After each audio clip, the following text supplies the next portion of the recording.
Estamos a días de Halloween, la famosa noche de brujas, y uno encuentra que tiene varios detractores.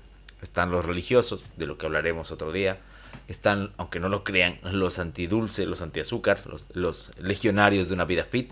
Y están los que dicen que no debe festejarse porque no es algo nuestro. Y ese es el tema de hoy. Vamos a hablar y plantearnos la pregunta: ¿qué es eso que se llama lo nuestro? El laberinto con Andrés Canseco. Cada vez que vamos creciendo, hay preguntas que nos asaltan. Una de ellas siempre es, y no solamente en el campo de la filosofía, sino en el de la vida misma: ¿quién soy? ¿Qué soy? El problema de la identidad. Primero como individuo y después como colectividad, si es que eso existe y no es una mera comodidad intelectual, como diría Borges. Hannah Arendt solía usar un verso del poeta René Char cuando le preguntaban sobre esto. Le respondía: nuestra herencia no procede de ningún testamento.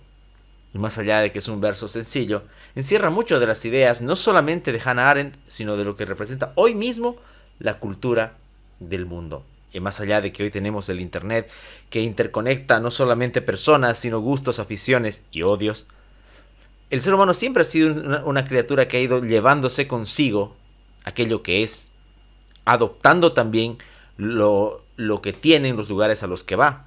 El tema es: ¿qué pasa? ¿Cuál es el producto de estos intercambios? Ojo que no han sido siempre pacíficos. Yo no voy a venir a pintar mundos idílicos, ni precolombinos, ni postcolombinos. Pero siempre ha existido esta idea de que la asimilación de la cultura, la imposición de la cultura, hoy está de moda hablar de la apropiación de la cultura, ha generado, independientemente de cuál sea el camino, diferentes resultados. Y nosotros somos ese resultado. No es algo frío, no es algo matemático, sino es algo que representa y está en cada uno de nosotros. Está en nuestra forma de hablar, está en nuestra forma de comportarnos, está en nuestros gustos y aficiones, en nuestros deseos y en nuestras inspiraciones. Y por supuesto también está en nuestros miedos. Hoy, gracias a la globalización, que por fortuna nos agarra en este siglo, podemos encontrar un cúmulo de intereses, de deseos, de aficiones, de amores y hasta de odios que compartimos con personas que están lejos de nosotros y hasta que viven en culturas diferentes. Se habla desde hace ya mucho tiempo, inclusive desde la época griega, del famoso ciudadano del mundo. Pero frente a esta cuestión está el tema de la identidad. ¿Qué es eso que llamamos lo nuestro? Porque además implica una palabra que representa propiedad. Si uno entiende, la propiedad es algo que es de uno y que del otro no puede usurpar. ¿Pero será verdaderamente eso la identidad? Yo recuerdo, cuando era niño, preguntaba siempre por qué ni siquiera cada departamento, sino cada pueblo tenía una virgen. ¿Qué diferenciaba a la Virgen de Copacabana, de Urcupiña, de Cotoca, de Guadalupe, etcétera, etcétera, de otra? Si en teoría estamos hablando de la misma figura, de la misma deidad, parte de la religión católica en este caso. Y se me respondía que eso representaba a que cada pueblo tenía su propia virgen, tenía su propia identidad. Y que además estaba compuesto de milagros personalizados, o casi personalizados para cada pueblo, historias e inclusive manifestaciones culturales propias para cada uno. La forma en que se venera a una virgen o un santo en un pueblo no será la misma en la que se hace en otro. Entonces ya desde ahí me empezaba a preguntar, entonces, ¿dónde está ese punto en común y en qué momento se rompe para dar paso a estas culturas tan dispersas? Hoy todavía tenemos este tema con el asunto del folclore. En Bolivia, por ejemplo, hay demasiado quejido y a veces con algo de razón del asunto de ciertas danzas que son usurpadas. Pero ¿verdaderamente será una usurpación eso? Inclusive podríamos preguntarnos, sin ningún temor a la respuesta, ¿por qué nos gustan tanto esas tradiciones? ¿Nos gustan porque de verdad son buenas? ¿Nos gustan porque de verdad están bien hechas? ¿O solamente porque están con el barniz de lo nuestro? Las manifestaciones folclóricas nos gustarían igual si fueran de otro lado. Si nuestros ritmos locales, oriente, de occidente, de cualquier lado, tuviesen otros nombres y otro origen, ¿nos gustarían igual? Pensemos, por ejemplo, en la cantidad de personas que transitan en fronteras que de por sí ya no son nada controladas, que no dividen culturas. O sea, esa idea primero de la apropiación chauvinista, de la idea de la identidad así súper patriotera, en la que en un imaginario se hace pensar que desde una línea imaginaria, eso encima, a la otra hay toda una cuestión de diferencia abismal. Quienes han viajado y han recorrido alguna que otra frontera sabrán que esto no es real, que ese cambio, si es que hay, es lento, es paulatino, a medida que se avanza por poblaciones, por sitios, por viviendas, uno va notando ese cambio. No existe de una frontera para otro. Para cuestiones administrativas, burocráticas, estatales, sí. Pero la cultura, la comida de un lado es verdaderamente tan diferente a la del otro. ¿Y qué pasa cuando se mezclan sabores? Hay estos puritanos de la identidad nuestra que te dicen, no, ¿cómo ese plato boliviano lo van a preparar así? O ¿cómo ese plato cruceño lo van a preparar de esta manera? Sin duda uno tiene sus preferencias. Y son justamente esas preferencias que porque han estado en nuestras infancias, porque han estado en nuestra época de mayor juventud, las alojamos como una parte de nuestra identidad. Ahora, el problema está también cuando queremos blindarla frente al otro. Y es que hay que decirlo con total sinceridad. La línea que divide el amor a lo propio es muy delgada cuando se cruza al desprecio al ajeno. El ser humano no es una criatura completamente racional, y está bien que no lo sea.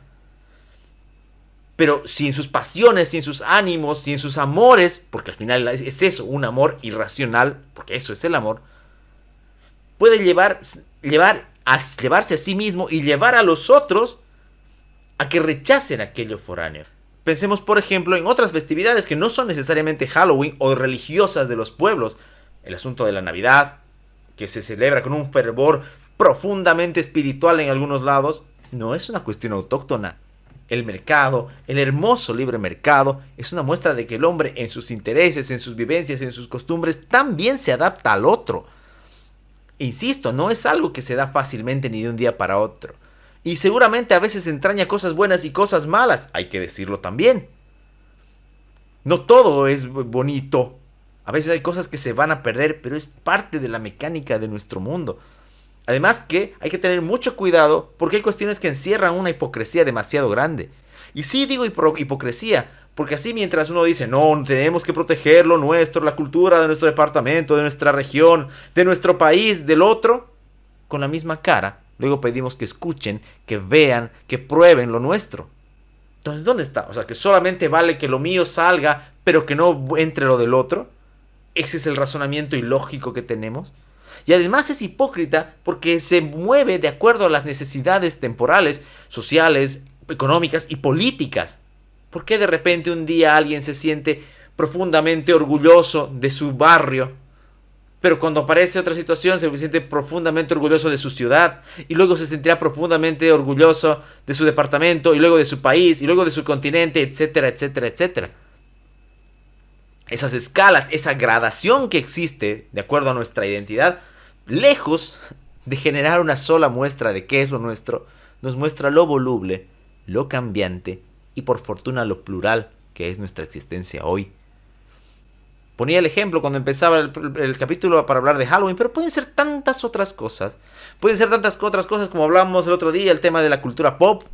Pueden ser tantas cosas como la música, como ese eterno devenir de las generaciones que dicen que eso no es música y que se están perdiendo los sonidos del pasado. O que se están perdiendo los valores. O que miran hacia el pasado, con derecho tal vez, para recordar lo que era, pero no entendiendo que la dinámica del mundo va a cambiar. No entendiendo que ese lo nuestro, como decía el verso de René Char, no procede de ningún testamento. No hay un manual, por fortuna. No hay un linaje de pureza que establezca cuáles son las cosas que nos definen como sociedad, como grupo social. ¿Cuándo fue la última vez que escucharon ustedes renegar de algo que no es de su ciudad o de su departamento? Seguramente hace muy poco. Y muchas de esas ocasiones seguramente también con razón. Porque las verdaderas transformaciones no se dan siempre de manera positiva. Incluyen también cosas malas. Es la dinámica del mundo. Es la completa lectura de una realidad que hoy más que nunca nos muestra que no es solamente variada, sino también compleja. que ya no solamente guardamos una identidad, como les decía, de departamento, región, familia, sino del individuo. Ese individuo que hoy puede encontrarse con personas que piensan de manera similar a miles y miles de kilómetros y compartir con ellas muchísimo más, inclusive en otras lenguas, de lo que comparte con su vecino de calle. Es un buen momento para replantearnos eso de qué es lo nuestro. Seguramente, como decía hace rato, guardamos un enorme cariño por aquellas cosas que en nuestra infancia y en nuestra juventud nos marcaron. Y está bien que eso le llamemos lo nuestro. Pero entender, o mejor dicho, intentar que sea un monolito o que sea un tótem al cual todos deban acercarse y venerar de una manera inalterable, eso no es lo nuestro. Eso ya no es lo nuestro. Si es que alguna vez lo fue, tal vez en algún trazo del siglo XIX, tal vez todavía lo fue. Hoy ya no lo es. Hoy somos seres de costumbres cambiantes, de vidas cambiantes, de adaptaciones tremendamente grandes, que van más allá inclusive de las necesidades o del miedo a X, Y o Z virus o a la guerra, sino también de modas, de tendencias, por mucho que no nos gusten. Y hoy nos encontramos en ese entredicho. Y lejísimos de que parezca algo malo, a mí me parece positivo. Me parece tremendamente interesante que tengamos que vernos al espejo y decir, oye, ¿de verdad esto es lo nuestro? Y es más, poder inclusive cuestionar si es bueno lo nuestro. Porque varias veces también se ha hecho, con tremendos errores, justificar acciones malas en base a la costumbre. Decía mi querido amigo Roberto Barberí, ¿cuántas veces la tradición va a ser celestina del vicio? Y es cierto, cuántas veces nuestras costumbres, no solamente en este departamento, sino en todo el país y en todos los países de Latinoamérica y el mundo, han servido como pretexto, como excusa para actuar de X, Y o Z manera. Como si el determinismo, ya no solamente de un dios o dioses desde arriba, o de un plan divino o de un destino, también pudiese estar marcado por nuestra identidad, con un célebre, así somos, ni modo, ¿qué le vamos a hacer? Es por eso que hoy, antes de finalizar, en esta breve charla que estamos teniendo hoy, vale la pena preguntarse una vez más, ¿qué somos? ¿Existe eso lo nuestro? ¿No será una comodidad? ¿No será una nostalgia colectiva y peligrosa de algo que ya no es más y que se niega a ver las transformaciones, intercambios culturales, comerciales, políticos, sociales, migratorios que existe? Y ojo que estoy siendo tremendamente sincero y ecuánime, porque no estoy tampoco santificando todo lo que viene de afuera. No, todos sabemos muy bien que hay cosas buenas y malas que vienen de todo lado. Ese buenismo exagerado también le trae muchos problemas a la civilización, se los aseguro. Pero valga entonces para nosotros, una vez más, hacer ese ejercicio que tal vez nos hemos olvidado, que es de preguntarnos quiénes somos, como individuos y como sociedad. Tal vez así, y solo tal vez, podamos entender que ese famoso lo nuestro muchas veces solo ha servido para que alguien se suba a un púlpito, a una tarima, o encabece algún movimiento político para adueñarse de ese discurso, para hacer aflorar la peor cara del nacionalismo y usarnos para sus intereses.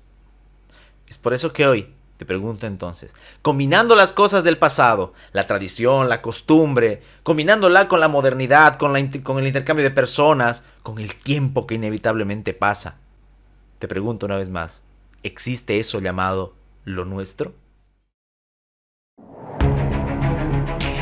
El laberinto con Andrés Canseco.